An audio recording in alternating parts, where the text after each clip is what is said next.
How much more evidence do we need that police enforce white supremacy? The murder of George Floyd comes after thousands of killing of black folk by the police in the last decade alone. Karen, like a modern-day slave patroller, deploys her knowledge of white power when she calls the police to arrest black people picnicking or bird watching. It's the lynching story revisited.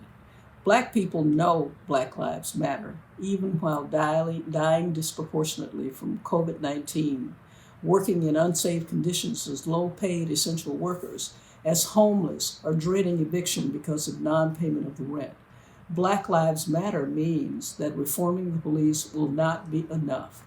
We've been in that movie before, in 1935 in Harlem, in 1943 in Detroit, in 67 in Newark, in 92 in South Central LA, in 2014 in Ferguson.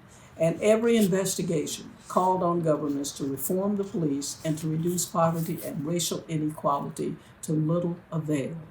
However radical the demand to defund the police sounds, it is still only a minimal reform compared to the justifiable demand for reparations. Some type of community policing is necessary for controlling crime, but we need more money for housing, jobs, mental health programs, schools, parks, and food. Having politicians, corporations, and institutions pay lip service to the need for change is not enough. We've seen that movie. Only persistent agitation will prevent a perpetuation of racial inequality in our country. Will those white allies who put their bodies on the line to protect black protesters also put their privilege on the line to end economic and racial inequality? That is the movie we want to see.